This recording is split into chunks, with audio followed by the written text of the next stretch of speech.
Alors cette première journée du cœur à Monaco a été organisée sous l'égide des femmes leaders qui ont été toujours très actives pour la communication autour des maladies cardiovasculaires, leur dépistage, leur détection, leur prévention.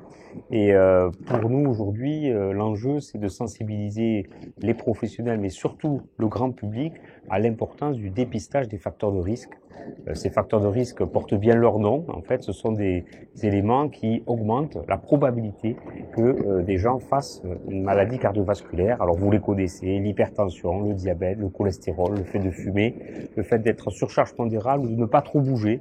Ce sont un petit peu les facteurs de risque non seulement connus, mais surtout des facteurs de risque que l'on peut dépister et que l'on peut contrôler, soit en les supprimant, soit en les diminuant. Et c'est tout l'enjeu de ces journées, informer le grand public sur ces facteurs, leur apprendre à les dépister et puis les aider à les prendre en charge le plus rapidement possible pour éviter l'accident. Alors chez la femme, les signes d'infarctus sont un petit peu différents de ceux observés chez l'homme. C'est vrai, ce n'est pas vrai. Ce n'est pas vrai puisque le signe cardinal de l'infarctus, c'est la douleur thoracique qui siège au niveau du sternum, qui est en général en barre, qui peut irradier à la mâchoire ou irradier vers le bras gauche, parfois dans le dos. Et les femmes et les hommes présentent en général, lorsqu'ils font des infarctus du myocarde, ce signe cardinal qui est la douleur thoracique. Mais la différence entre les hommes et la femme, c'est finalement la résistance à la douleur. Les femmes résistent mieux à la douleur que les hommes et ont tendance à négliger cette douleur, voire à la minimiser ou à ne pas y prêter attention.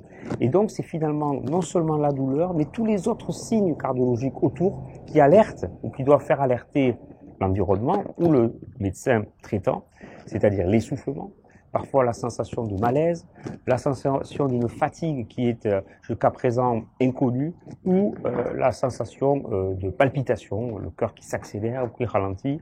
Tout ceci peut parfois être associé également à des signes d'essoufflement. Donc le message important, c'est les femmes souffrent comme les hommes, mais elles ont une résistance à la douleur qui fait qu'elles tendent à minimiser cette douleur. Donc dès qu'elles rapportent une douleur thoracique, il faut penser à l'infarctus et s'aider de ces signes satellites pour préciser ce diagnostic chez la femme.